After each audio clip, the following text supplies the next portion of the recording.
want to start a little bit with the storyline or the character that first piqued your interest in comics. So mine is a weird one. I think it was probably Green Lantern, like number 23, someone there. It was an Abel Tarrant cover. I just remember he was Tattoo Man, and he could have his tattoos come to life. And I just remember my dad had these boxes, our dad, I should say, we are related, had these long boxes of comics, and that was one of the old Silver Ages that I had read. And so that was sort of my first, hang on, there are these really cool villains, and then there are these really amazingly powerful superheroes. What is this all about? And so then you just keep reading and reading, and then you get into Moon Knight, and you get into Captain America, and it just explodes. But I think that was probably the first one I really remember reading and going, oh my God, I want to do this. Yeah, I read a lot of comics that were based or adaptations of things. So like the Star Wars comics, our dad actually had the #1, and that was something that I remember reading at a very, very young age. So that was one, and then I got into like Star Trek Next Generation comics were huge for me. And Quantum Leap or something? Yeah, I started in a really strange place, and then going back through our dad's collection, he collected Lois Lane comics,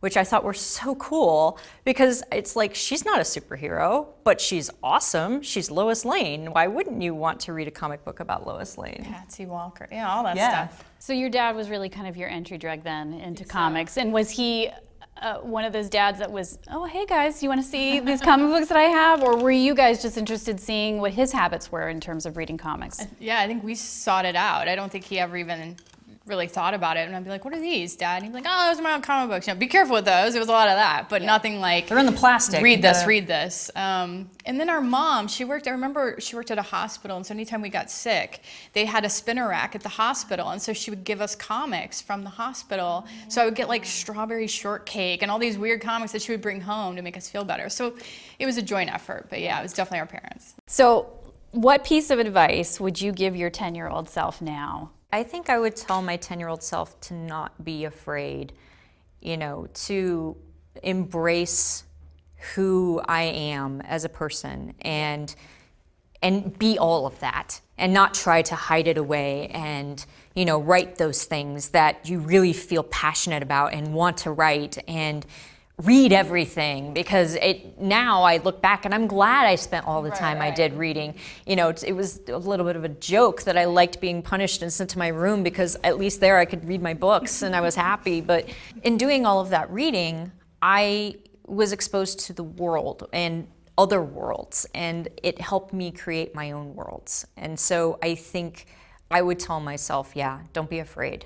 My 10-year-old self, I think I would say, keep being in love with Katharine Hepburn, keep wearing pants.